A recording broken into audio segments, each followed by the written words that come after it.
Hey guys, it's Jacob Boyer here, and thank you for tuning back into the Watchlist Podcast. I know we've been on a little bit of a hiatus for a while, but sometimes life gets in the way, and also sometimes I have the tendency to procrastinate. So enjoy this episode that was recorded a few months ago. A lot of the references that AJ and I talk about are a little out of date, so if something doesn't sound quite right, that's probably why. Regardless, I had a great time talking with him, and it just felt fitting, this being Pride Month and all, that this is the episode that the Watchlist makes its return on. There's a couple episodes I have recorded already from a while back that I haven't edited or released yet, so we're going to go through those and put them out on a bi-weekly schedule this time. And then we're going to pick back up with all brand new episodes with guests that I can't wait to speak with and share their thoughts and opinions on movies with you guys. Also, really quick before I get started, I just want to plug the other podcast I'm a part of, the Buttery Males podcast. It releases every Friday on YouTube and Spotify, and it's basically just kind of a shooting the breeze type podcast between me, Jacob Demansky, Rob Morrissey, and Zach Mortar, and occasionally a guest or two. We sit down and we just kind of talk about whatever we feel like talking about for that week. There's games and segments that we do regularly, and I think it's just an overall fun time with some really fun people. But again, I'm a part of it, so I might be a little bit biased. But please check that out. Join the official Discord for the Buttery Males podcast, and also join the new Watchlist Podcast Discord. That's right, we have a Watchlist Podcast Discord now. Not a whole lot of activity going on in there, mostly because this podcast has been on a prolonged hiatus lately, but hopefully activity will pick back up there soon. Come join a bunch of like-minded people talking about movies and stuff that they like, but we're not just limited to movies. You can talk about whatever you want. There's a whole bunch of channels to choose from, and yeah, if that sounds like something you'd be interested in, check out the Watchlist Podcast Discord. Alright, enough of me talking. Let's transition to a even longer clip of me talking.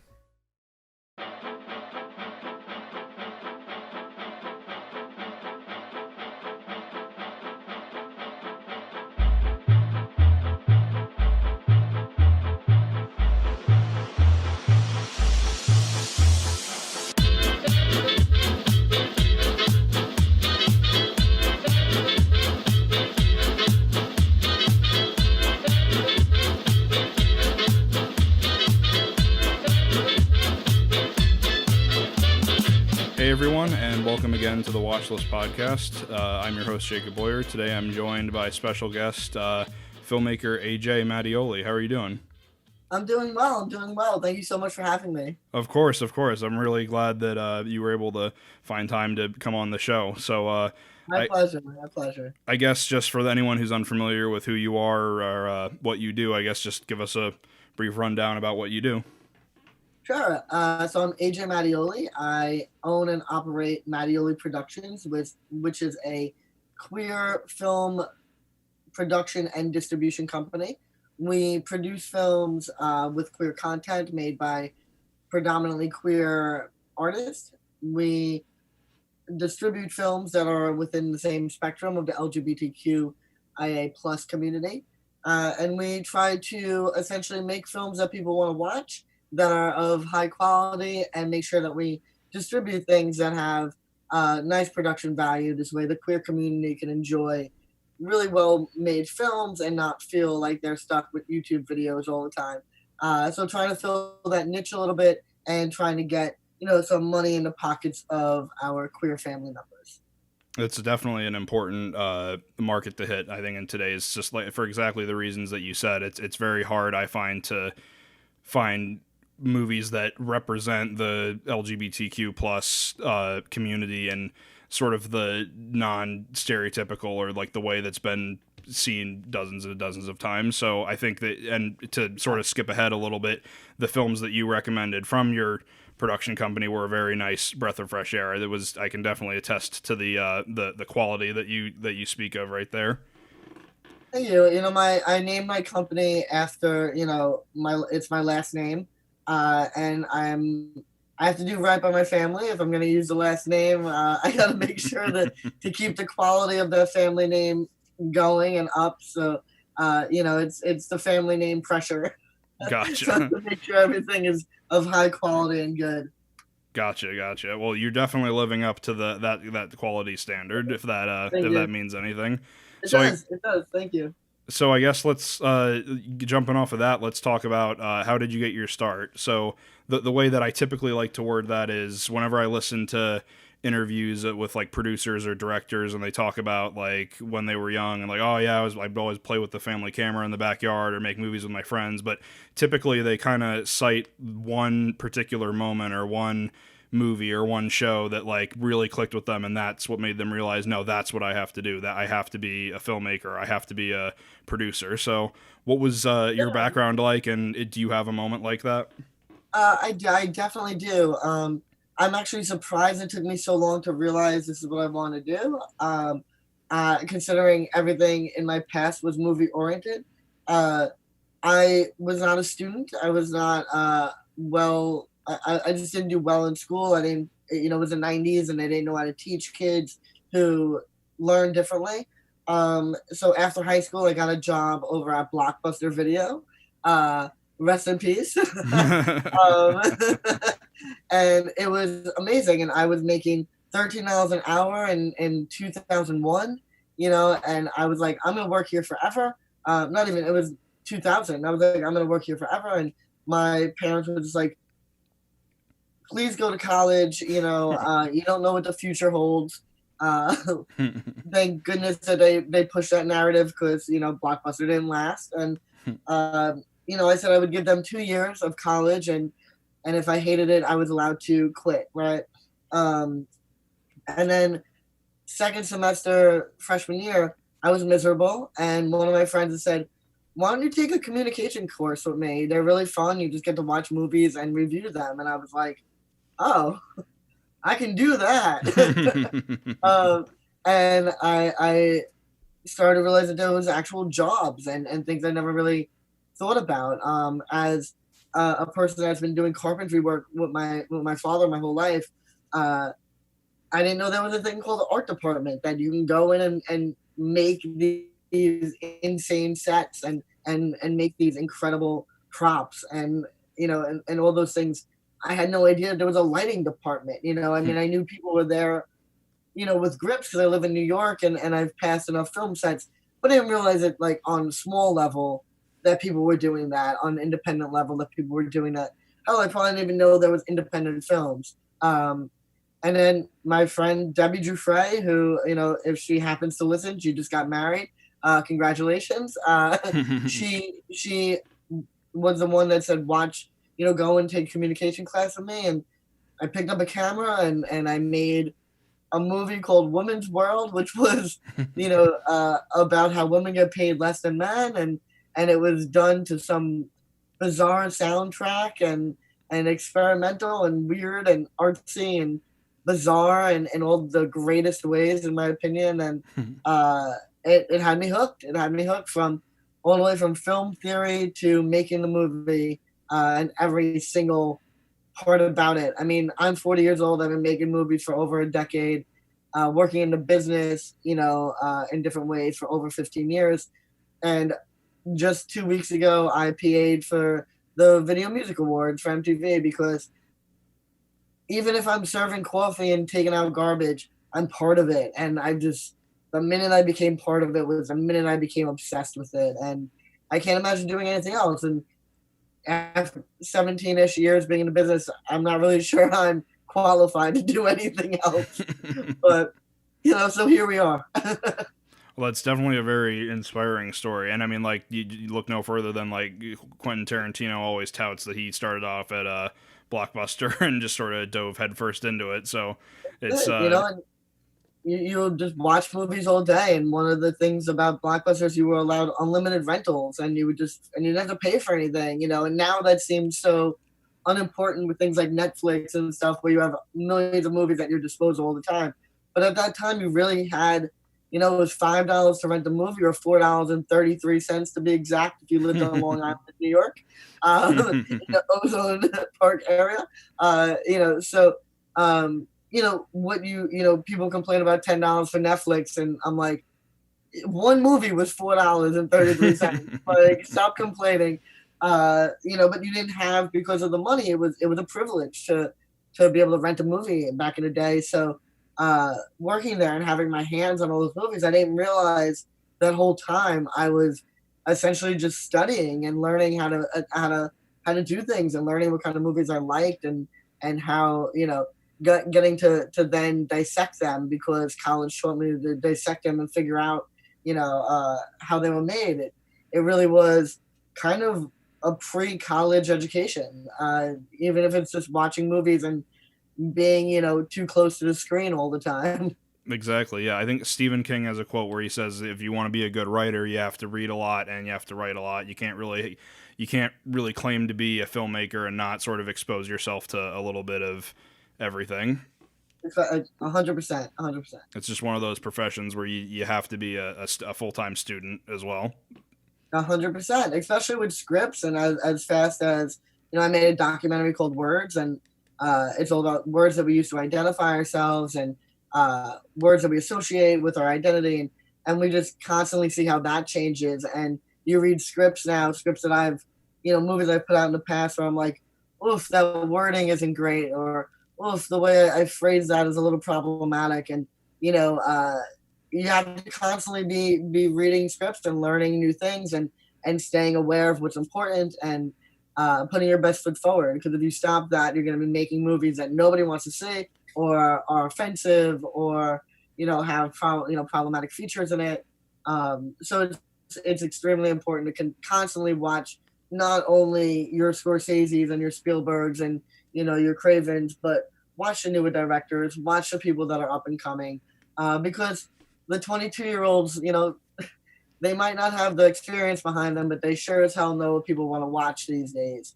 So listening to the youth, and taking the talent of the experience, but the knowledge of the youth, and combining them is crucial to a filmmaker. Exactly. I couldn't agree more. So one thing that kind of stood out to me just there is that you're talking about you have all these years of experience working in the film industry, but I think a lot of times when people talk about like their sort of career in film, they talk about like, yeah, I started off as a PA and I worked my way up to this position and now I couldn't be happier. But now here you're saying that you still do a little bit of everything after all this time. So is there one particular role that you enjoy more so than others? Or do you just kind of love all of it? I love all of it. Obviously, no one's dying to be a PA and take out garbage. But you do get to, be involved, and that's the most important. And, without PAs, nothing would get done. But I would say, like, outside of producing and directing, art department is my world. I got my start. I walked into a film set to be a PA, and I was lucky enough to have brought some of my tools with me. I had a car, so I decided I'll throw in some tools. And as I walked in, one of the set builders was getting fired and screamed at by the producer. And I walked in with my tools in both hands, and the producer just looks at me and goes, "Hey, you kid, you know how to build things?" And I was like, "Yeah, man, I can build whatever you need. I've been doing this since I was a kid. What do you need?" And he was just like, "Good, you're on the set construction team." And I was like, "Okay, sounds good. Sounds good." And because I had such a good background with that, I just didn't have a resume, because it's hard to be like, "Oh, I do things with my dad." Exactly. Yeah. Put on a resume, like I fixed broken things at friends' houses.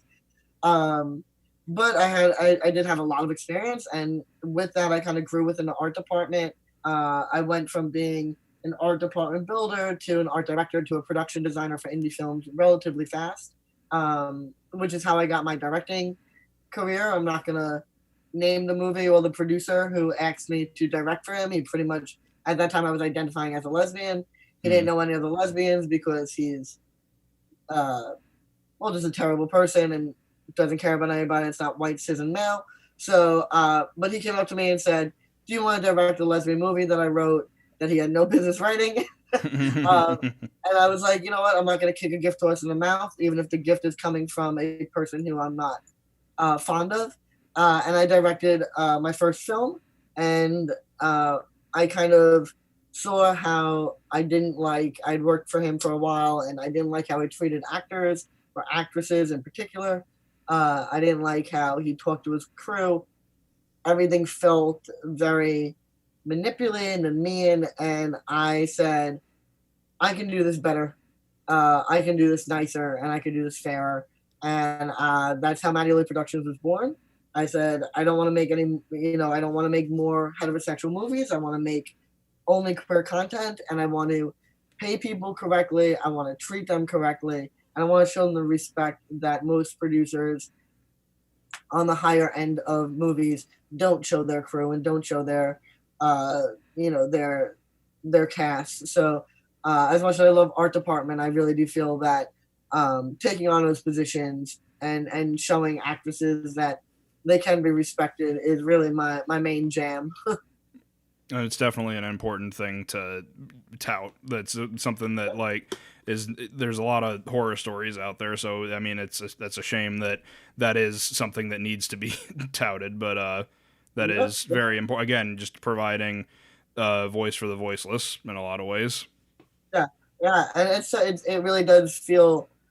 It's weird to get a thank you. I get a lot of thank yous from the women on my set that anytime they had an issue, they came to me and the issue was dealt with. And anytime, if I saw something that wasn't okay, I said something. And to be thanked for basic respect is a weird thing. I love the thank you. So don't get me wrong, like it means I'm doing it right. But I don't feel like I'm doing anything that shouldn't be the basic standard of how you speak to women. Exactly. And how you speak to people. Like not even just women, just, I found as a trans man, the way men, and we're not going to do the not all men thing because my father's a great man, and the ones who are great, no, I'm not speaking about them. But I noticed as a trans man, when I was identifying as a woman, cis men would talk down to me in a very mansplaining way, and then as a man, it's more aggressive. It's an instant like you're an idiot for not knowing this. So I try to make sure that both my men and the women and all my non-binary loves are all respected and spoken to with an even tone, and that doesn't, I'm not saying that things don't get crazy. I have definitely screamed my head off about the amount of money that things was costing me, and lost my mind at my director of photography before. And I'm not going to sit here and say I haven't had a crew member throw a C-stand at me because it's movie making and tensions get high and you spend, 14 to 16 hours a day. And a lot of times my films are in another state. That's where we have more room. So we're spending not only the 14 hours together on set, but then we're also living in the same hotel together or the same location together. Right. So tensions get high, and as they do with family, if you're spending that much time, and you do become a family on set. But as far as the basic common decencies, we make sure that all of that's handled, even in our call sheets. We put, right next to our name, I put a whole column that says gender and how do you want to be referred to. And the minute someone comes at me with like, either A, why do I have to do this? I'm obviously this gender, or, oh, call me madam or king. I'm like, get off my set. You're not what we're looking for. You're out. Like we make sure the respect is from the first time we have a schedule put out till the end of the set. So that's how I kind of got into it, and that's why I do it and how much I love it. And so I still, I do everything, but when, push comes to shove, I'm a producer at heart, making sure everyone gets treated the way they should be treated. It's a great philosophy and a great business model to have. So you talked about your start, kind of like what made you want to form your own production company. So let's talk a little bit about once that finally gets off the ground and like those first few movies you make or produce. How was that transitioning from sort of like being in the like more on like the crew side of things to being like the captain of the ship in a lot of ways? It was really great. It was a relatively easy transition for me. At that time, I was already doing stage management work for theater. I do a lot of theater as well, stage management, lighting, deckhand work, whatever they need. Like everything else in my life, it's whatever you need. If you're paying, I'll do it. As long as it's in the entertainment business. So I was already leading crews as a stage manager. I was already doing a lot of technical direction, which is leading a lot of carpenters. So being at the head of the realm, being in charge was not anything that was new to me. It was just a matter of reevaluating how to change that for the film industry. Lucky enough, with the experience that I had, and like any producer worth their weight in salt, you hire people that know better than you. At this point, I will say that I've learned a lot about lighting. I've learned a lot about different departments because of how amazing my crew is, and knowing that when I speak with a director of photography, that they normally know how to make the shot better, and that's what they're being paid for. So listen to them, and I think that's a very important part for anyone that's leading any team, is to listen to the people around you, and obviously knowing when it's time to make the final decision and when you have to just put your ideas in front of everybody else's because you're running out of time. But for the most part, I think the transition from crew to the leadership position was easier for me because I was already kind of at that level on different aspects. I just never was in charge of that much money, which is a big difference, or getting that much money, which is also a huge problem within the independent film world. The amount of times that I've been at a bar and someone has come up to me and said, "Oh, I illegally downloaded your movie Kill a Unicorn the other day. It was great." And I'm like, and then the next sentence is, "Can I bum a cigarette?" And I'm like, so not only did you steal my movie, but you are now asking me for a cigarette? Like, now you're costing me money. Smart move there is to say that, the one cigarette that's the price of the movie ticket. Hand it over. Hand it over, baby. Hand it over. I'm like, movies don't make them, and so it's really, that's probably the most difficult part, is getting funding. And being able to, everybody wants an amazing movie, but no one's, everyone thinks that, Brokeback Mountain is going to happen with no money. And it's like, support the filmmakers at the very, beginning of the process. This way, at the end, there's an amazing movie for all of us to enjoy. $5 less on a shot goes a long way for a filmmaker. So that's probably the most difficult part, is making this work when you don't come from money, when you don't have a very supportive family, and when I need a couple of extra $1,000, I'm lucky enough to be able to ask them for that. But anyone that makes movies know a couple of $1,000 it's paying for lunch. It's not paying for anything more than that. Right. So that's definitely the most difficult part of going from a position that made you money into a position that you have to find money to pay people with, is definitely difficult. But we're getting better at it as the years go by, and people are starting to recognize us, and we're starting to get some sponsorships. So things are slowly but surely happening. So that's great. Definitely. And just looking at your website, it's full of accolades and a lot of really impressive achievements. So a little belated congratulations on that. But thank you. Yeah, I'm very, very blessed. And as far as, success in getting my films out there, it doesn't always have to success doesn't have to translate to dollar bills. I'm more about getting enough money to make my next movie, get enough money to make my next one. So I'll never be rich. I'll always live in this very tiny room in Brooklyn. It is what it is. But I'm able to continuously make movies, and to me, that's the success that I want, and luckily the success that I'm getting. Yeah, definitely. I couldn't agree more. So let's talk about some of your projects then. So you said that your Mattioli Productions been around for 10 years now, correct? 10 years, yeah. What have been some of your favorite movies that you've either made or produced in that 10 years? I would say my favorite experience thus far filming has definitely been Killer Unicorn.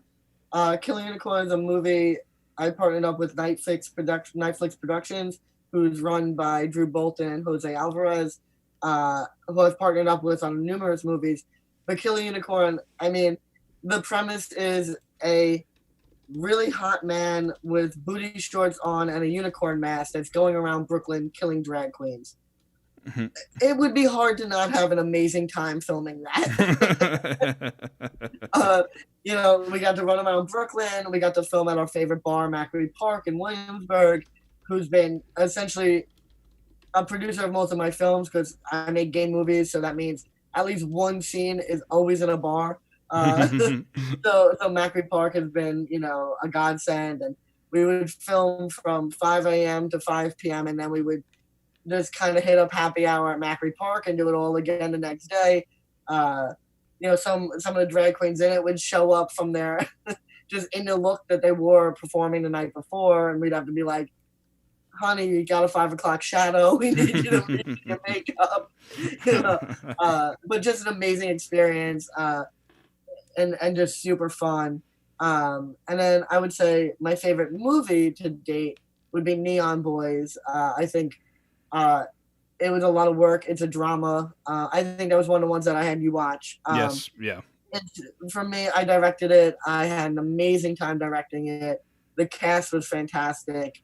For me, it came out better than I could have ever thought.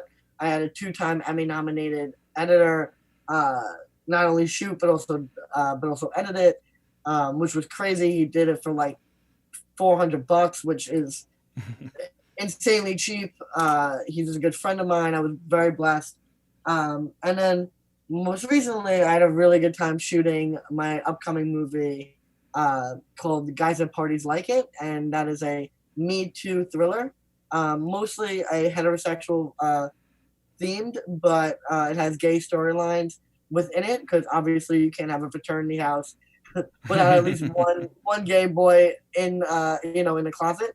And then, so we added that, and we had Yuha from RuPaul's Drag Race play one of the gay fraternity members that's sleeping with one of the straight ones, and we had a really amazing time filming that, and I was out in Connecticut, and that was probably the biggest thing I've shot to date, and we are in post-production for that, and watching my bank account dwindle,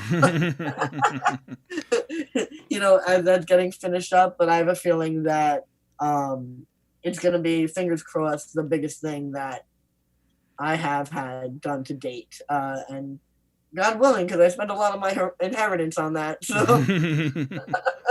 Do you have like a tentative release for that one at this point, or do you not know yet? Right now we are putting the finishing touches on it.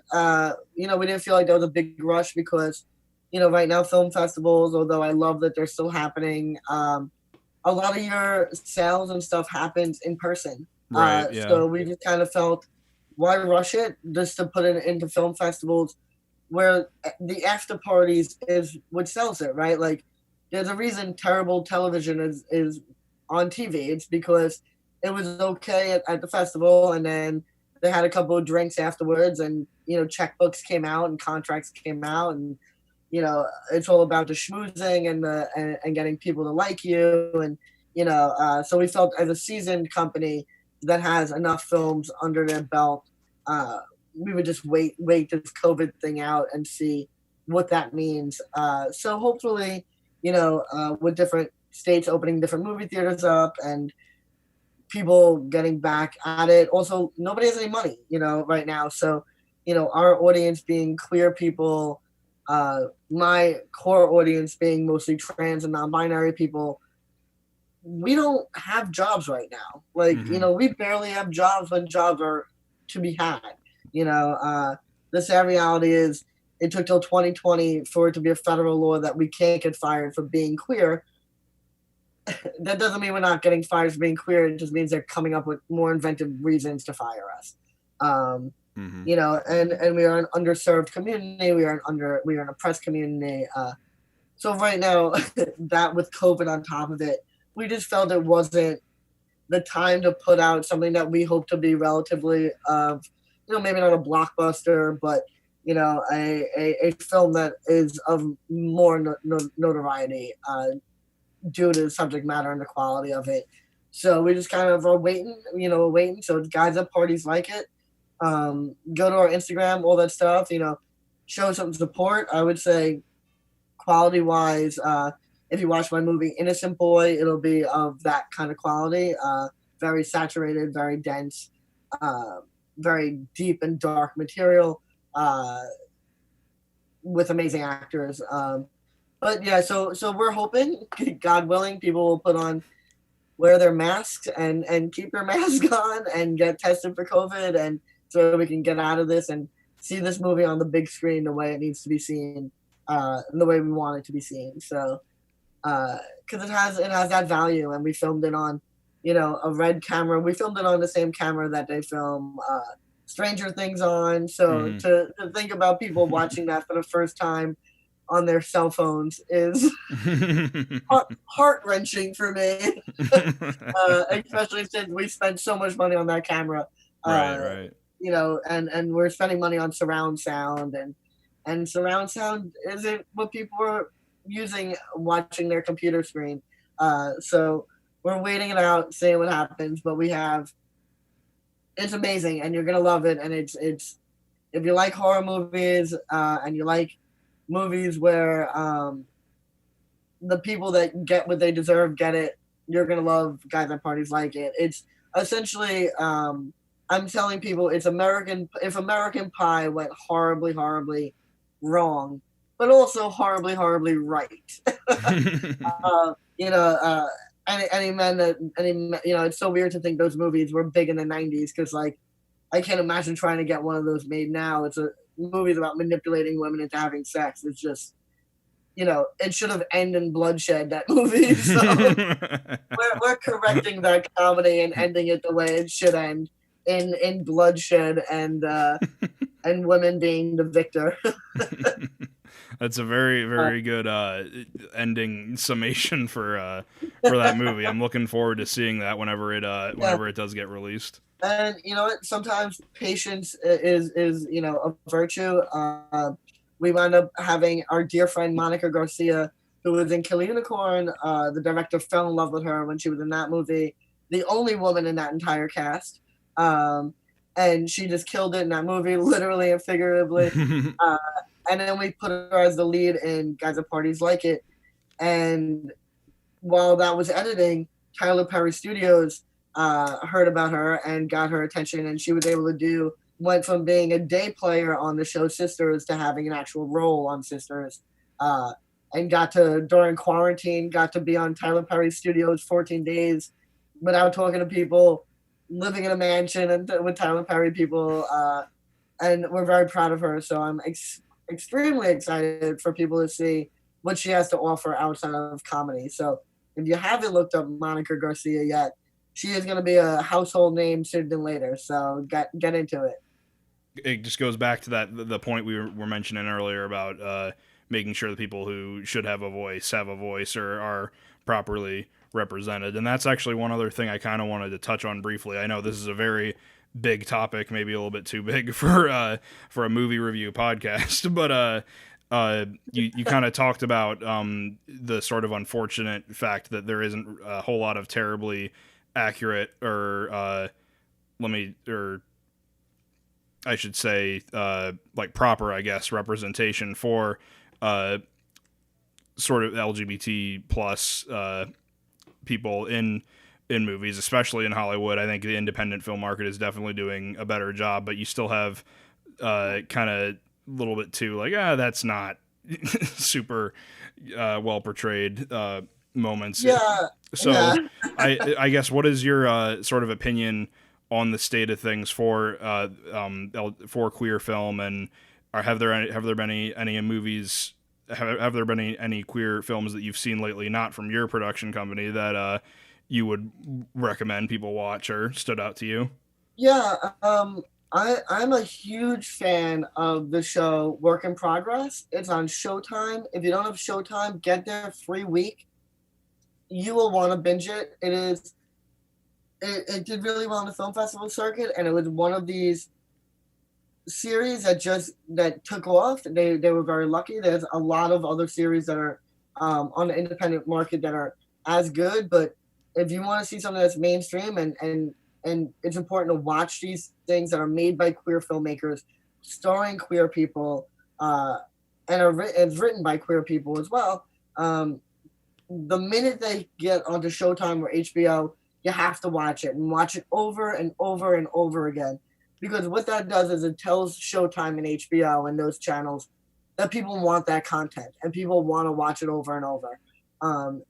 So even though I want everyone to go out and download, different, LGBT platforms owned by queer people and watch those independent films, it's also just as important to watch films that are mainstream, that star queer people, not straight people playing queers, not cis people playing trans people, actual queer content like Works in Progress. This way it tells these companies, put your money there, put your money into this, advertise these films, advertise these series. Works in Progress is about a queer identified dyke who falls for a person who at first they think is a lesbian, but it is actually a trans man, and how they kind of go about their business, and they deal with situations like dead naming, which for the people that are listening to this, that are watching this, that don't know what dead naming is, that is a phrase that is coined to mean using someone's birth name or their legal name or their name that their parents gave them as their name, as opposed to the chosen name. So my chosen name is AJ. I am fine with disclosing my dead name because it's important for me. But please never ever ask anyone their dead name.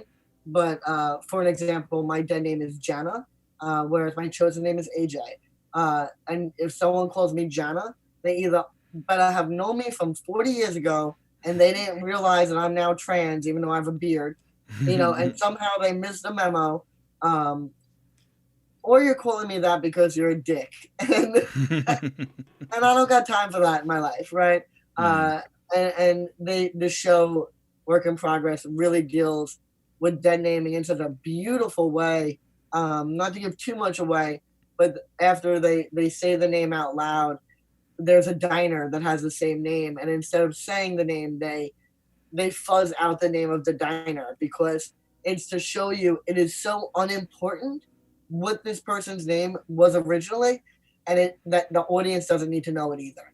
And they do it so beautifully, and they do it so wonderfully, and the acting is on par, and it goes to show you that you don't need cis actors to play trans actors. We have trans talent out there. Just you have to look, you have to look, and you have to, not just put your casting announcement in generic, predominantly cis casting places, and to give these people the opportunity. Nobody, when you put a cis person as a trans character, the only people watching that is cis people. Exactly. I'm not gonna watch that. So all this, it's just placating and pretending that they're doing something important when they're not. And I don't care how good the movie is, I'm not watching it. Like Dallas Buyers Club, I don't care how many awards it won, it didn't deserve any of them. Like literally Jared Leto just clutched his pearls the entire time and got an award for playing a trans woman, where a trans woman in that character would have gotten an award for playing the character, not for playing trans. Like, we're not a costume, so shows like Works in Progress are vitally important for people to watch them, not only because they're amazing and entertaining, and I watched it, I literally was late for work because I needed to watch the last episode and was like, I don't need that hour worth of money. I'm like, Showtime was free for the month, I don't need that $1, that $20. And again, it just shows the networks like hire trans people. Pose, the show Pose did amazing things for trans people of color, and we need more of that. Trans women of color. There's been one murder a day, for 2020. It's disgusting. It's absolutely disgusting. And we need to see shows with them in it and not just Pose. And Pose is amazing. It's amazing. But we need some shows with just Black trans women existing. I'm tired of trauma porn. I'm tired of having, because they'll only pick one trans show or one trans movie to make a big deal about for 6 months. It's always this trans movies that my mom doesn't love me, my dad hates me, I was abused, I was beat up, I was murdered, I was bashed. And we deserve more than that. We deserve those stories plus other things. Like, our history doesn't start and end with Stonewall. That's a history that starts and ends for heterosexuals. That's when they think the same way Black history is taught from slavery on, because that's when Europeans started paying attention to Black people, and that's what we study. And it's like, they have a richer history than that. So the same thing with trans people, and gay people, like just because heterosexuals know Stonewall, we were trans people go back to Native Americans and have two-spirited people. Our stories don't end and start with the one thing that straight people associate with us, and the one thing that cis people associate with us, which is another big reason to watch things like Works in Progress, because it really, most of the show is just them living and them being a couple, and it deals with someone's OCD, and it's about this woman's OCD. It's not about her being a lesbian, right. It's really quite well done, and I don't think enough people know about that show, and I think more people should, and I hope to be able to cast some of those actors. So if they're hearing this, I can't wait to work with you all. Fingers crossed. It's an open casting call, people.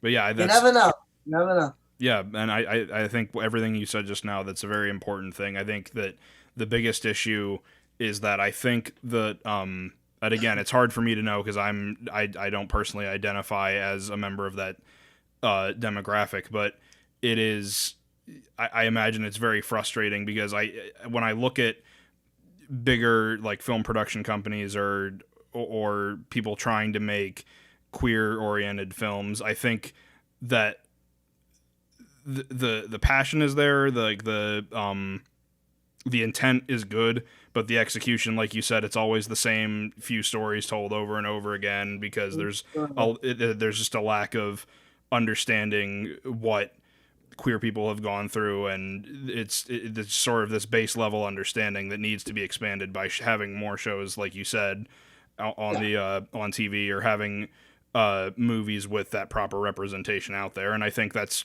definitely something that you've strived for and have hit the nail on the head every time with everything I've seen of yours. Thank you. Yeah, I try. So then I guess before we get into the film recommendation portion, the other question I always ask every guest when they come on the show is, what is your favorite movie, or movies if you can't narrow it down? Yeah, my favorite two movies of all time, and they are so silly, is Willy Wonka and the Chocolate Factory and Melvin Goes to Dinner. Melvin Goes to Dinner is a very small independent feature rather, that I saw. It had one VHS at Blockbuster available to rent, and it started off as a play, and then so made into a movie. It randomly stars Flo from the Progressive commercials. She's an amazing actress. I feel like you might be able to get it on Amazon, but Melvin Goes to Dinner, it's very dialogue heavy, just be warned. I like dialogue heavy movies. So that's definitely, up there for sure as far as wit and dialogue goes. And then Willy Wonka and the Chocolate Factory, as an art person, as a person who needs to be visually stimulated, who can get very distracted from the shiny thing over here. I'm obsessed with that movie. I'm a musical theater nerd. So, not that, obviously they did make a musical out of Willy Wonka, but as a movie, it's a musical, which I love. It's it's fanciful. It's amazing. I identify very much with Mikey TV. So yeah, nothing really gets better than those two for me. And if I had to pick out like a straight comedy, I'm a very silly person. I like Airplane. The minute Airplane went onto Netflix, you would have thought that the brand new, the brand new War of the Worlds was coming out or something. I ran to watch it on Netflix, and watching it with some roommates who are a lot younger than me were like, they didn't even get half the jokes because they never had I lived in a pre 9/11 world where, Right. There were people giving out pamphlets at the airplane and people were smoking on the airplane. And like none of that happens anymore. And it's like, well, how do these people even get to them? And, it's a hysterical movie, and I really appreciate the writers, mostly because they held on to that script. They wanted that specific cast, and they wanted serious actors to play comedy roles, and they were auctioning that script for a while, and everyone wanted to put in comedy actors like that were very well known at the time, and they held out. And I can't imagine being offered large amounts of money to have my script made and saying no and holding out. So although Airplane is ridiculously simple, I also have amazing respect for the creators and taking that comedy to another level. And honestly, excluding like one or two scenes that were definitely made to be problematic and to poke fun of that, it really does hold up after the 30 years it's been out, at least. Yeah, big fan of Airplane as well. Definitely a great selection. But I do have to ask, though, with Willy Wonka and the Chocolate Factory being one of your favorite movies, where do you stand on the Johnny Depp remake with Tim Burton? Oh, I mean, Johnny Depp needs to be canceled on a number of different levels. And I absolutely hated the movie. As an art department person, every scene that was overly CGI'd pissed me off. I was like, if they could do it in the 70s and make it, it costs the same amount of money to make something. You have the studio space. You're not doing Game of Thrones where you need to have millions of people. You could have hired an art department person to build those sets. And as a lover of the musical Hair, when Johnny Depp first comes out as Willy Wonka, he does a line from Hair, and it's like, "Let the sunshine in," and it just pissed me off. I was like, the movie was written prior to that show, and it was, and I'm like, what am I watching? Like, there was no reason to change that dialogue. If you're not going to change the fact that like he comes out pretending to be handicapped or differently abled, and he comes out and he's struggling, and you're still going to have him do the stupid somersault gimmick that is done in the first one, why would you change the opening line for that? It genuinely pissed me off as a film. I thought the Oompa Loompas was cheesy. You could have talk about oppressed and underserved communities. You could have hired hundreds of little people. Yeah. And instead you hired one and did mirror effects in post-production. Yeah. Like, are you kidding me right now? Like, talk about screwing an entire group of people over. Jesus. And arguably probably took even more work to like replicate and like paint things out, and like it just 100%. Like, and like it's one thing if the person in that role was, listen, he's relatively famous, but he's not a household name. It's not like anyone would be like, oh, I don't know why they hired those other 999 little people when they could have just used him. Like, no one was thinking that. It's like, why wouldn't you give an oppressed group of people the opportunity to work? Especially when it's right there. It's written in front of you. It's all the work is done. You didn't even have to create a new role. The work is done. Exactly. Yeah. So to me, it was kind of like, yeah, it was an affront to the original. But I mean, I'm indifferent. I have big opinions. I don't know if you can tell. I have very big opinions. And that's the kind of thing that we like on this show. And speaking of big opinions, we're now on to the film recommendation portion of the show. So for anyone tuning in for the first time who doesn't know how this works, is the guest recommends me a movie, or in this case movies, and I recommend the guest a movie, and then we share our thoughts. So in this instance, AJ recommended me 2 films from his production company, the short that you mentioned earlier, Neon Boys, and Your Eyes on Me. So I guess let's start with Neon Boys. So where did that idea come from?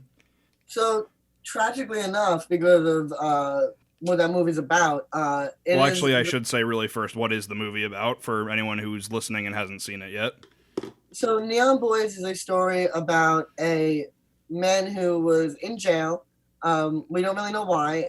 He's gotten out, and he is a straight man who decides to go dance in gay clubs in order to make money. And he has a child, so he has to help take care of that child financially. And he winds up falling in love with one of the other go-go boys. The movie has tragedy, it has love. You really do, in my opinion, you really do struggle to not feel for these 2 characters. I think that it's really a story of trying to be triumphant in a time and place where you are not able to succeed. And sadly, the story was based on the lead character, Jonathan Salazar, who plays Ricky, is based on his life. So he was the one the go-go boy that the person in jail fell in love with. And he lived that experience with that lover of his and the tragedy that went along with it. So to say that performance from the Ricky character was genuine would be an understatement. He lived it, and then he just lived it again for the film. And it was difficult to have someone that was that connected to the film. But I also feel like it brought genuine feelings to it, and he wanted that's why he made it. He wanted to make it, and he used it as a little bit of his of therapy to get over that situation. So that's how the film was born. And I think that sort of that genuine emotion does really come across in a lot of scenes. That was one of my favorite aspects was the performances from the 2 leads. It's very, very personal. The dialogue is kind of very, I don't want to say brief, but like everything is that they kind of say to each other is very matter of fact, but so much gets communicated in their expressions and the way that the lines are said. And it is just, that was one thing that I really, really enjoyed about that short. Thank you. Yeah, I was very blessed with my entire cast. Matty Glitterati Kinkle, he plays the person that was in jail, and he, I know him personally. I knew he could pull off playing heterosexual. No one really. I mean, listen, his name is Matty Glitterati. Like, so a lot of our audience that is a fan of his was very surprised on how quote unquote masculine, whatever that means, how masculine he was able to be in the movie, and it was really fun watching him really utilize his talent, and he's an undercast individual. I'm not really sure why. I think people just have this idea of him as this crazy queer DJ, and he's amazing as a DJ. But I think people just have that in their head. And one day he was in the movie Kill a Unicorn, and we were playing like this, like, let's see how long we could act heterosexual game, which is always fun. It's always like, I love that sports ball this Sunday, and luckily, playing and joking, much nicer than the way heterosexuals make fun of us. We do it in a more joking way. And I just remember looking at him and going, oh, he can actually pass as straight. And then this movie came along, and I was like, Maddie, I have it for you, the perfect acting challenge. So I was very lucky to challenge him with that role. And then even Tim Morse, who plays Big Daddy in it. And Tim has a wildly successful comedy career. And I read and that definitely comes across. He was, every single time he was on screen, I was laughing. It was such a good performance. Yeah, the scene where there's a scene, not to give, it doesn't give any plot points away, but there's a scene that he's jerking off in his office, and we couldn't get the reaction from the two actors when they came in. It was the first day on set. We hadn't played a lot yet, and I just was like, "Hey Tim, how do you feel about taking your pants off? Leave your underwear on, but take your pants off." And he was like, and he was like, okay, yeah, that's great. And, he took them off, and obviously he was still covered, but the boys were not prepared to see his legs, his hairy legs right now. And they come in and they laugh, and it's the take that we chose. It was perfect.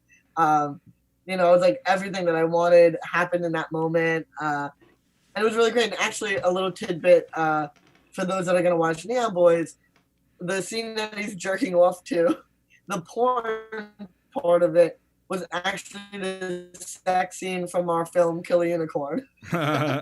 So we just put one of my movies as the porn from our other movie. A nice way to reuse some resources. Yeah, I was like, oh my god, like I'm like, if the biggest part of this budget is having to buy a porn clip that I can use, that's gonna be crazy. And I was like, oh, but the sex scene in Kill a Unicorn was kind of hot. Yeah, I'm gonna use that. And I guess it shows that that Tim has good taste in his porn selection then. Yes, exactly. So yeah, it was really fun. And Vincent DePaul, who plays Mr. Ruxton, he's got 2 Emmys. He's an out and proud gay actor who works a lot. He just gets cast in a lot of like Hallmark type movies where he plays heterosexual.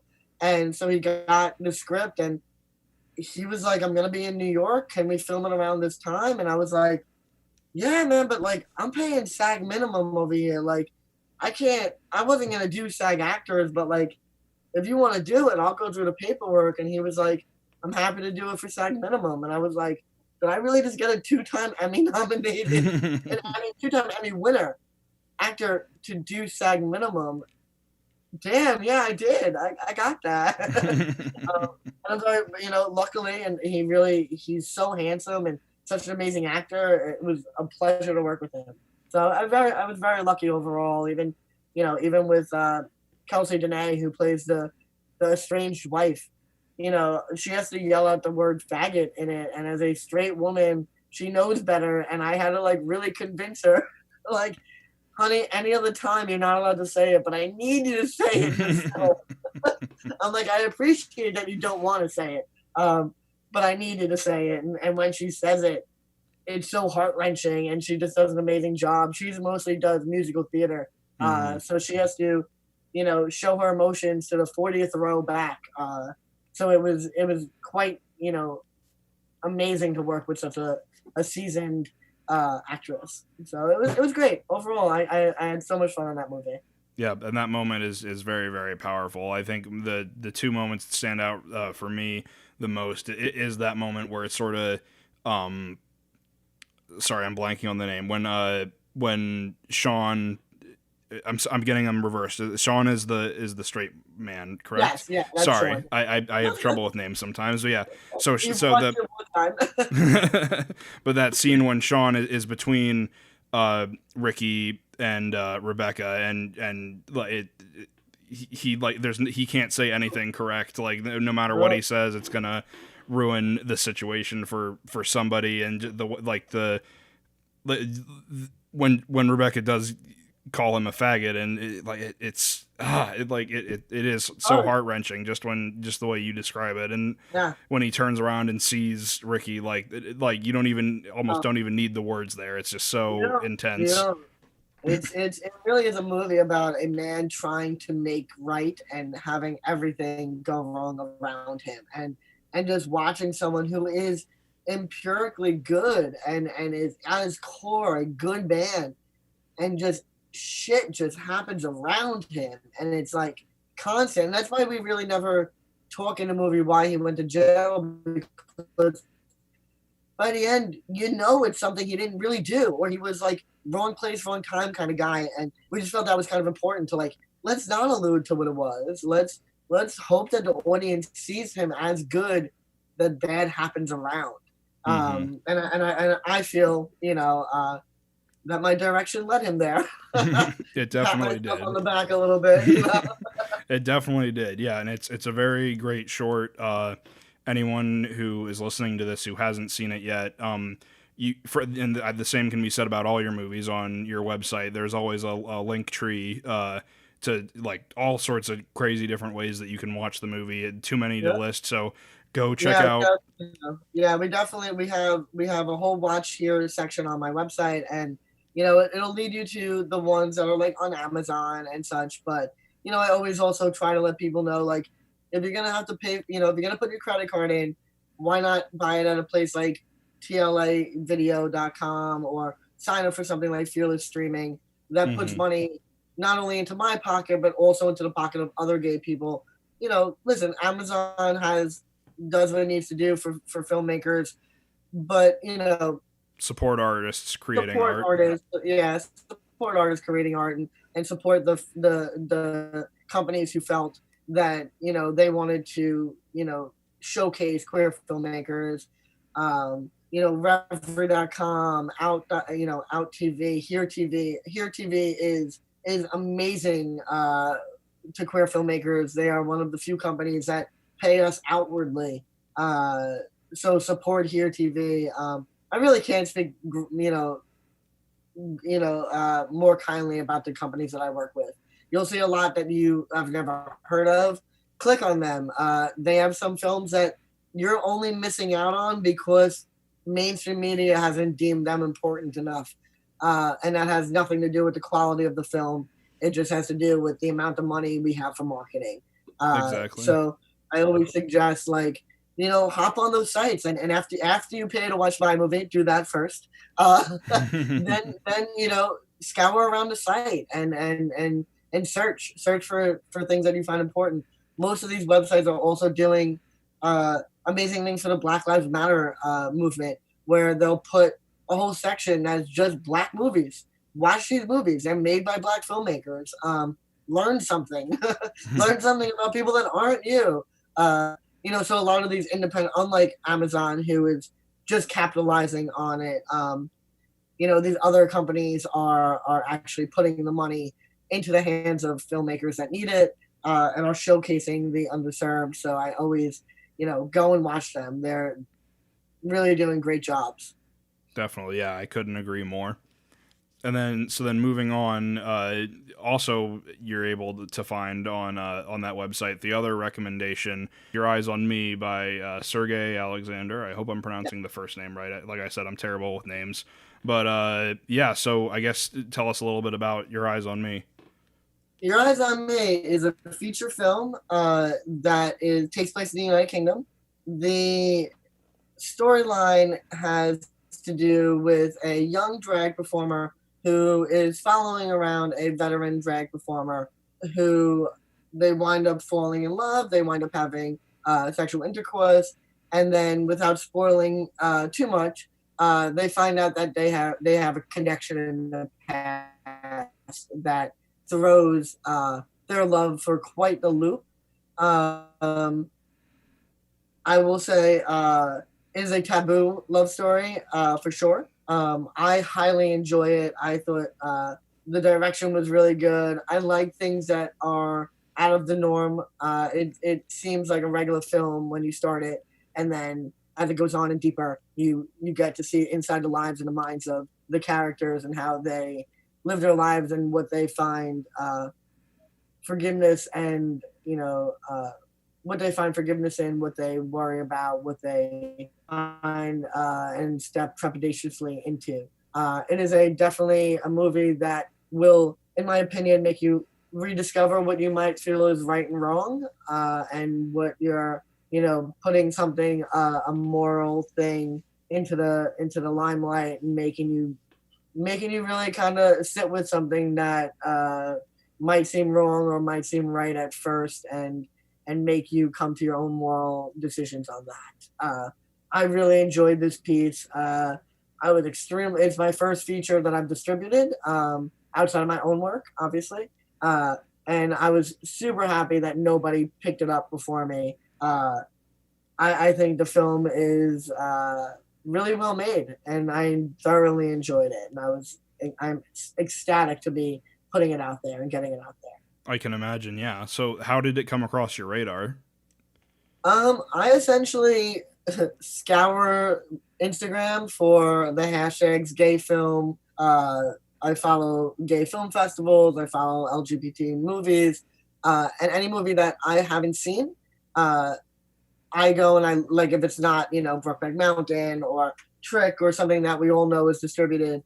If it's a film that I've never heard of, I write them and I say, hey, I want to see a screener. Here's my company, what my company's about. And he just sent me the screener and was like, hey, I made this movie. I enjoy it, but I'm on to something else. So let me know if you want to do anything with it. And I was like, you were just going to make this movie and not distribute it? Like, give it to me. Give it to me. And I've been luckily able to get it onto a lot of different outlets. And, pending the platform is depending on whether or not they, everyone has to check their morals, right? So some platforms have been like, oh, I've had a lot of reviewers say, like, I love the movie, but I can't admit to loving the movie.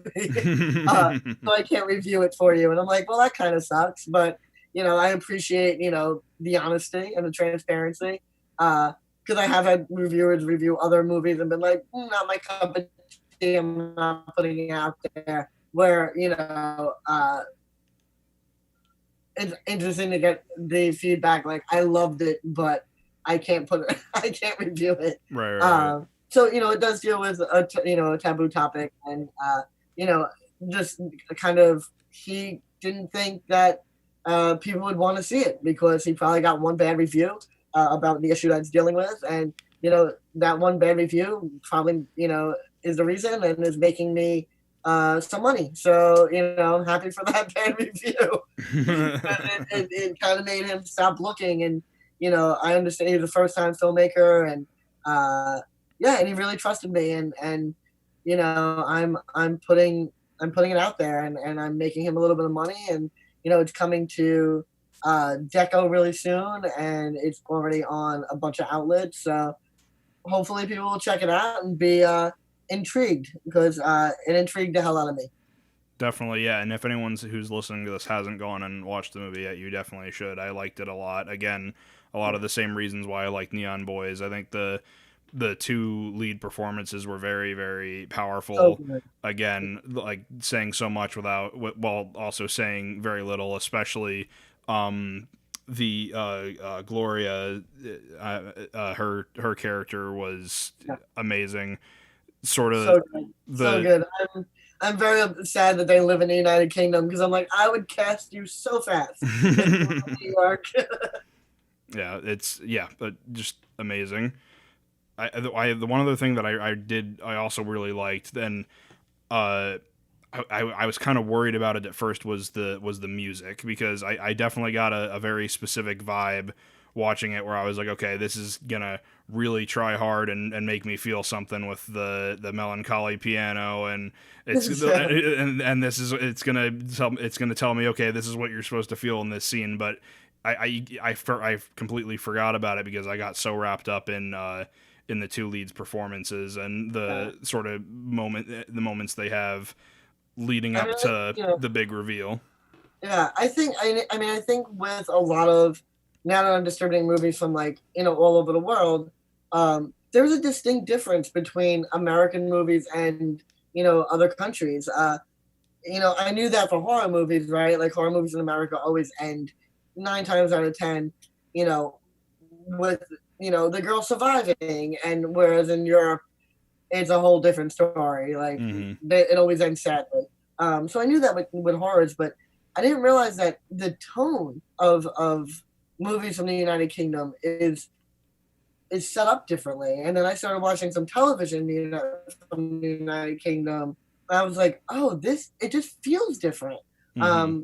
So I at first I was a little trepidatious, again, because of the music. I agree with you with the music, and I was like, okay, I just gotta lean into it. And then as I started watching other movies from the United Kingdom, I was like, oh, this is kind of a thing for their films. It's kind of a trope for their films.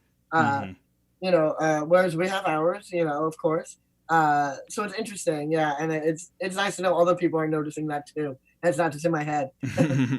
Yeah, I'm glad that we we both agree on that, because I kind of felt bad about that at first. Again, I eventually came around to it, but it was Yeah, that was something that I kind of winced at a little bit in the beginning. But it's interesting yeah, you say that about the whole the different cliches and all that. I think a lot of that, and again, it's hard for me to say because it's not a market or a demographic that I pay a lot of attention to, but I think that the sort of European market for queer movies is, from what just looking at it on the outside, I feel like the environment over there is much more accepting and a little bit more understanding than what we have here. So I think movies like this are a bit more commonplace or made with a bit more love and attention. One example that I always give is I forget the name of the guy who directed it, but Weekend. Are you familiar with that movie? yeah. Oh yes, yeah. Yeah, Good movie. Good yeah. movie. I love that one. I always recommend that to people.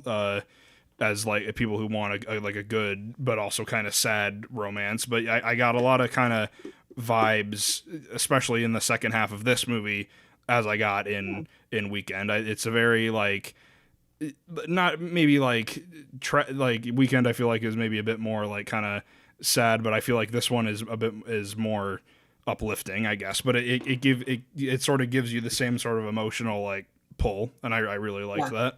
Yeah, yeah. So I guess, yeah, check out both of those movies, Neon Boys and Your Eyes on Me. Again, the link trees are available on AJ's website. You can watch them on a whole bunch of different platforms. Like we said, Amazon Prime, but definitely go out of your way if you can to support the more curated sites that you mentioned, where it's like there's a lot more of that care and attention, and it's all done within sort of the community, because it's definitely, again, the point we keep coming back to is fund artists creating art, but also we're not going to see more representation if we're not funding the people who are creating that representation. Yep. So definitely check out both those films. Please, whenever you watch an independent film, whether it be mine or somebody else's that take the time to go onto the website and leave a review. For Amazon specifically, you need 100 reviews in order for it to pop up on major other films that you might want to watch. So if you watch a gay film, there'll be other gay films that say that, that don't have 100 reviews. But in order for it to come up underneath like one of your mainstream movies as movies you might enjoy, it needs over 100 reviews. So just, if you really like a movie and you don't have the financial means to fund, to give funds during GoFundMes or Kickstarters or Seed and Sparks, if you don't have the money to do that, at least, do us all a favor and take a moment and go and review it on Amazon or review it on IMDb and review it on wherever you watched it. Even if I think Hulu even has a thumbs up or a thumbs down. Just do it. It really does help. And also, if you don't have the funding to help independent films get made, share it. Tell people about it. Use your words. It really can mean a difference between a movie being successful and a movie not being successful. I always tell people, if my friends would talk about my movies as much as they talk about the new Lady Gaga song, I would be a millionaire. And show that kind of love to your friends that are making movies, that are spending their life savings, and in my case, spending my inheritance from my list. So, just share it, talk about it, tell people about it. It means a lot. It means more than you would actually realize. Yeah. Definitely. I couldn't agree more.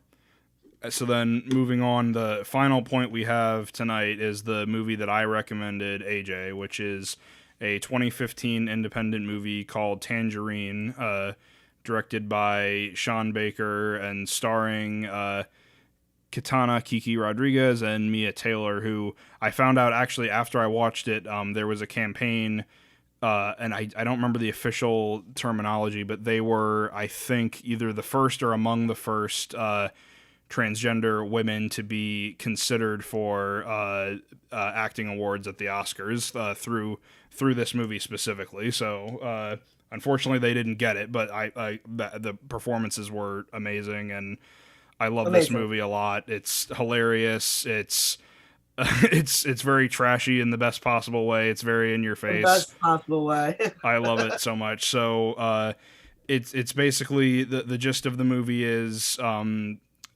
Cinderella is a trans woman who is also a prostitute who's just recently gotten out of jail, meets up with her friend who accidentally lets her know that her boyfriend, who she was planning on meeting up with when she got out, has cheated on her. So they go on this whole long adventure throughout the entire day to find the boyfriend and call him out, and it weaves in and out all these different colorful characters, and I love it so much. So what did you think about this movie?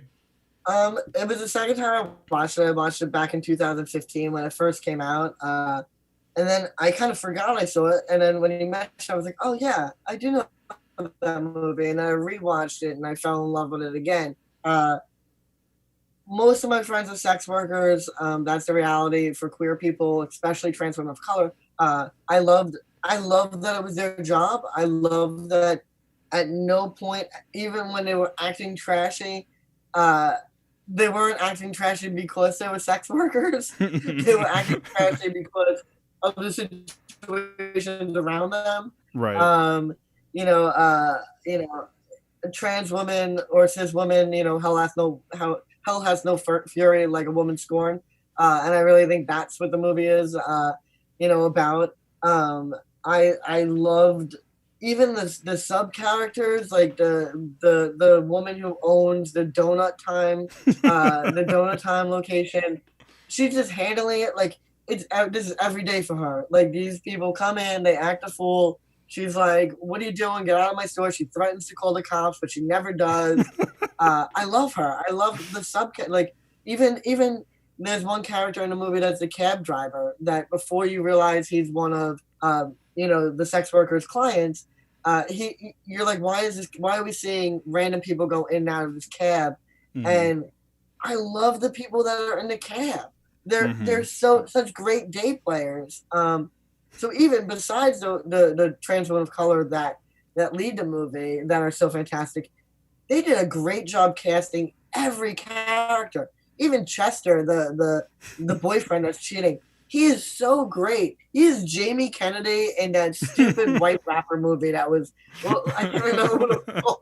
But he's essentially, it's some weird movie where he's, a white guy wearing, notoriously, black people paraphernalia all over him, and how ridiculous it is. And Chester is that. And you're just like, when you first see who he is and what he looks like, you're 3/4 into the movie and you're expecting this to be this like charismatic macho man, and he's just this idiot white boy in baggy pants with a hat backwards, and you're just like, all of that for this idiot? Like, for this moron? And then as he starts going, you kind of fall in love with him. He's so blissfully dumb and so idiotic that you're just like, man, I kind of like you. And he's terrible, right? He's a terrible person, but he's so good and funny, and really everything is so, it's so great and it's so funny, and it deals with a lot of things that trans women of color have to deal with. I think it doesn't go unnoted that every trans woman in that film, regardless if we were told that they were sex workers or not, were deemed to be sex workers. So I don't know if you know, we're trying to get a thing passed. Essentially, it's the Walking While Trans Act. Essentially, women of color who are trans get stopped by police on an unreasonable, like most black people, an unprecedented amount of times. And we call it the Walking While Trans, where a police officer that's undercover will pretend to be looking for sex workers, and regardless of how the trans women respond, they're automatically thrown into the back of an undercover car. So I think there's a lot to be said with that. The fact that we automatically assume that every single trans Black person in the film is a sex worker says a lot about the commentary that they're trying to make. And listen, they are pushing that narrative in the film. It's not because we're terrible people for assuming that. It's because they are pushing that narrative because it is a reality for most trans women of color. That is predominantly who makes up the sex worker trade, as far as within the LGBTQ plus community. The majority of Black trans women that I know, sadly, are not sadly, sex workers work, but are forced into taking that kind of work. I think it brings light to that. This movie brings light to that. I think it humanizes them. It is, again, most of my friends, if not now, have worked within the sex working field. I think that so for me, they're already humanized, right? But for the general public that looks at sex workers as these, shell of humans that are already dead inside is not a reality. Most of them have love lives, have friends, have community, whether or not it's family as in blood, but they have community, family. It's very important to push that narrative. So, and not have to make these women into secretaries, and and not pretending that sex workers don't have value. It's the oldest profession ever. It is a profession that some people get into because they have to, and a profession that some people get into because they want to. And I have friends that are both. I think that this movie helps with the humanization of sex workers. And listen, it's very hard to see how, the Johns tend to treat, the sex workers in this movie. Even the cab driver who you wind up feeling for, and you wind up having, an emotional connection with. The first, sex worker that he picks up doesn't have the body that he would like for that encounter, and he just pushes her kind of out of the car in a very shitty way, regardless of the fact that he thought he was buying something else. It really does show even the good customer has a tendency to treat their sex worker as an object and as a thing, as opposed to a person. So it doesn't shy completely away from that. The one thing that I kind of like to go off of that point is, I think from the very beginning, and I kind of get the vibe the first time I watched it. It definitely throws you head on into like, we are in this like trashy, dirty environment, and these are just two people who happen to live in that environment. And I think at first it, for me at least, I got the sense of like, I don't really like these two women. They're kind of loud and abrasive and kind of, I don't know if I like, these are our main characters really. But one thing that I really liked is that, like as the movie kind of goes on, like you said, it humanizes them a lot, and especially when we get to that final scene where they're like sharing that moment in the laundromat. It's very, it's very real, and like whether you've been in that situation or not, you definitely know like, oh yeah, I have a friend like that, or like I have that relationship with somebody. But the kind of the people that we look at that we would almost identify with more, like that the cab driver, like you said, Chester, like in that sort of final montage, it kind of shows like, I don't know, like they're sort of like discontent with who they are and what they're doing, but what those two women are about doesn't change throughout that entire movie. They know who they are and they're proud of it, and I think that was very powerful and very moving. Something I really liked about it. Yeah, and I enjoyed, without giving it away to our listeners, I enjoyed that it took a relatively dark turn. I think it would be a disservice to not show, how trans women of color are treated, it would be, especially in that movie. Not that this is what happens in the movie, but I'll give another example of, something I like to remind straight people of. I don't know one gay person that hasn't been called a faggot from a moving car. Not one. I don't know one gay person or queer person who hasn't had a bottle thrown at them. I've had 4, and I live in New York City. So I can't even imagine what it's like for people outside New York City within my community. I've been bashed and I'm a white person, and the time I was bashed, I looked like a woman completely. So it was just because I looked like a lesbian. That's real, and it's a daily for us. It is a every freaking day. I mean, let's not even talk about the fact that we have to open up Facebook and have to read how this piece of shit president is trying to take away our rights. Right. Besides that, we are not able to exist in the world without being looked at, without being asked. I can't, as a person with a beard and D-cup breast, I cannot walk into a bodega or a convenience store without being looked at. Times that by 1,000 for Black trans women.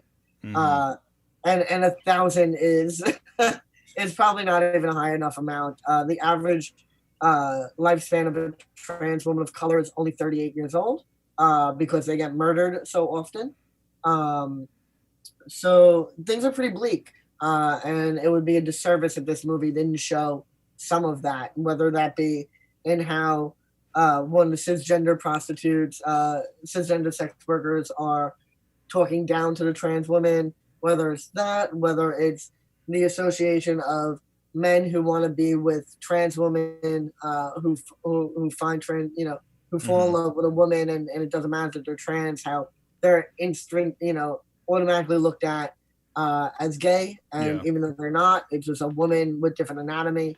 How they're automatically looked at as gay is a big problem within both the cisgender and the both within the heterosexual and the gay community. So women of trans women living that experience have it coming from both sides. So I think this movie highlights that as well as being outrageously funny. And you said you identify as heterosexual, correct? Yes. So it's funny, like, although, listen, I'm not going to sit here and say that they were not loud women, but it's funny that you found them to be so loud, whereas I'm just like, girl, they were just being loud. It's okay. I'm like, in my community, it's like, oh no, we scream to get heard. Like, that's how we do. So for me, it was like, they were a little bit louder because it was like the start of the movie. And I was like, oh, I need like 10 minutes to warm up to this escalation. Right. But when women and trans women and queers get together, it's never low volume. So I doubt it annoyed me as much as it annoyed you, just because I was like, I know that girl. I've been drinking with that one. I've been drinking with her. So it's all kind of old hat to me. Right. And that's not to say they definitely grew on me as it goes on, and I think that's kind of, it's just one of those instances where a lot of the comedy comes from like the loudness, like you said, like how passionate the Cindy is about, like, because it's a lot in that first conversation. It's kind of implied like this has been like an on again, off again relationship, and her friend is just like, come on, please just get over him, like let me talk some sense into you. And how again, it's one of those instances I feel like where you almost have to you have to be in the mood to watch a specific kind of comedy. Like if you're going to sit down and watch a So Bad It's Good movie, you have to go into it with that mindset. And maybe I didn't have that mindset at the beginning, but by the time we're like 20 minutes in, I loved everything about those two characters. I loved the way they played off each other. I love how Cindy will like come into like a new encounter with someone she hasn't seen in a while, and she's all like the guy, I forget what his name was, but in like the back of the restaurant, and she's like all friendly with him, and then 2 minutes later she's screaming and like stealing his cigarettes, and it's her character especially was hilarious, but I also really loved Alexandra's sort of like her arc, where it's like, I just gotta put up with this to like, I actually have all these other aspirations that are kind of getting in the way of, not like the aspirate, but my friend is getting in the way of my aspirations a little bit. But I loved it. I love this movie a lot. And another technical thing that I found out that I didn't know, apparently the whole movie was shot on an iPhone 5S, which that blew my mind. Yeah. That's why it listen, it's a great movie, right? But the reason it blew up was because it was made on iPhone. The amount of people that tell me like, oh, but Tangerine was shot on an iPhone, I'm like, that's one movie. You don't get to use one movie as a reason why I should sell my camera and make movies on iPhone. But it was, I thought that was brilliant, right? Like, it was essentially them, I mean, listen, would I have loved maybe a flag or an extra light? Yes. There were times where I'm like, they're outside. I'm like, what I wouldn't do for a nice silk right now to just use this sun a little bit. There's definitely moments where you see all that orange and I'm like, oh man, I feel like I'm in the LA heat right now. 100%. Which honestly is probably a filter on Final Cut right now, or Avid anyway. So it's probably worth it now. But yeah, that's kind of why it even kind of blew up, because everyone was writing about how iPhone, and then I'm sure it didn't hurt that iPhones, that Apple got wind of it. Yeah. And I'm sure that they helped with the promotion of that. Like, their phone was used to make a motion picture that's quite well done.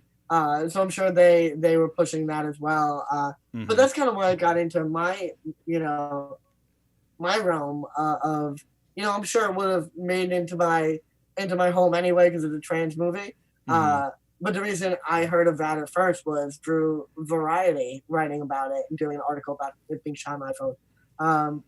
I mean, listen, there's something to be said about, making your art, as a filmmaker.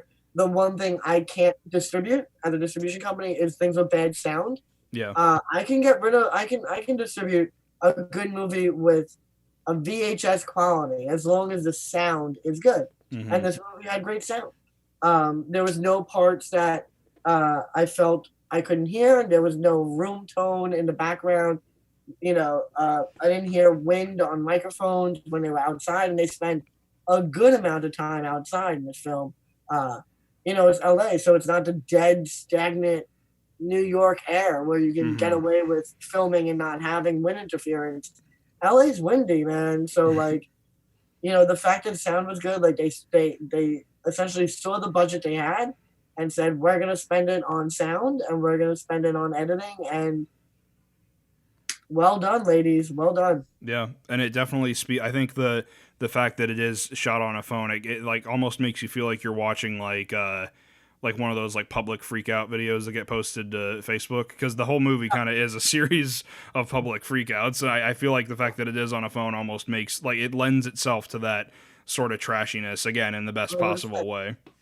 So whether they probably would have put a sepia tone on it and gotten a similar outcome. So whether it was meant for budgetary reasons or it was intentional, it did what it needed to do. It works, yeah. I mean, I wish people would stop asking me to make their movies and me saying like, okay, well, this is the equipment, and then offering their iPhone. I would like that to stop. I'm like, I didn't spend $40,000 on my camera and lenses so you can hand me an iPhone.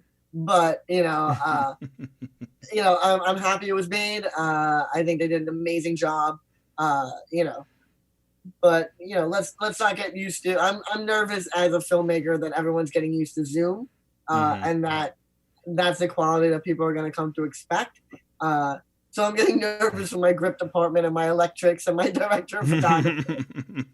Well, they already have that the horror movie out that was supposedly made on Zoom, that Host movie. Yeah. So we're gonna probably see like you said, we're probably gonna see a whole string of those over the next year. Yeah. And if it's not that, when we finally get back to work, it'll be like the pandemic zombie apocalypse, and we're trapped in our apartments, and it's 2 people, and like it's like.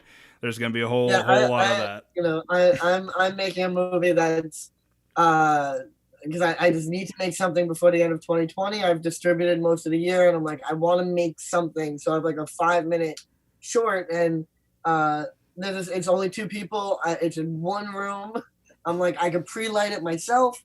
I could have, you know, the AD do some basic grip work. I'm like, and you know, there's a sex scene in it, and I'm like, okay, I just have to find a gay male couple that are both actors. And luckily in New York City, to find a gay male couple that are both actors is not a difficult find.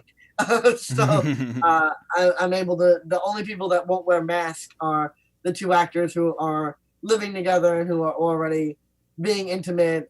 So I don't have to worry about them contracting COVID on my watch. And obviously, you know, we'll be doing all the COVID compliance stuff. And I can't stress that to any filmmakers that are listening to this. Don't work on anything that doesn't have a COVID compliance officer. You know, if they don't have the money for that, they don't have enough money to pay you your worth and to get COVID and wind up in a hospital. So please, if you're a filmmaker, do the right thing and hire a COVID compliance officer. This way everyone stays 6 feet apart and everyone has a mask and, you know, everything's cleaned correctly. You know, it's important right now. If we ever want things to get back to normal, do things the right way. Definitely. So all that is to say, Tangerine is a great movie. I think a lot of people should check it out. Again, just support this kind of movie being made, and it's the only way we're going to normalize this type of content being readily available to everybody. You can, if you haven't seen Tangerine yet, you can watch it for free on Tubi, free on Hulu, free on Sling TV. It claims you can watch it for free with a Prime subscription, but I don't think that's true because I checked and it's not. Yeah, it's a Prime subscription through like one of those other channels or something. Yeah, you have to have a subscription to the other channel in order to watch it for free on Prime. Gotcha. Like and then, whole thing. And then you can rent it on Prime, I guess, and YouTube Movies, Google Play, Vudu, iTunes, all that. I'll put all the links in the description. But yeah, Tangerine, check it out. Great movie. So I guess that brings us to the end of this episode of the Watchlist Podcast. AJ, thank you so much for coming on the show. I had a lot of fun talking to you. Would love to have you on again. If you anytime. I can talk about myself for days. You can tell because we went for like 2 hours, so I can talk for as long as you would like. Well, it was definitely fun. I'd love to have you on if when you finally put it's Guys at Parties Like It that you're in post-production on, right? Yes, I am. So whenever I guess that comes out, I'd love to have you on again. We could talk about that and just more fun movie recommendations. It'd be a great time. I love it. I think that's great. I would love that. So thank you guys for watching the Watchlist Podcast, and tune in next time. We're going to have actress Hannah Fierman on the show. She's a horror movie icon from the anthology horror movie VHS from 2012. Yeah. Also the spin-off movie Siren, a bunch of short film work. She has a new movie that a friend of hers is crowdfunding on Indiegogo right now called Time's Up, I believe. We'll also have a link in the description on how you can donate to that and see that movie gets made. If you want to be in on the recommendation discussion of that episode, we're going to be talking about Taika Waititi's 2014 movie What We Do in the Shadows, and René Laloux, I don't remember the year it came out, but sometime in the 80s, the French animated movie Gandahar. I'll put how you can watch that in the description as well. So yeah, check those out if you want to be in on the conversation. And AJ, thank you so much again for joining us.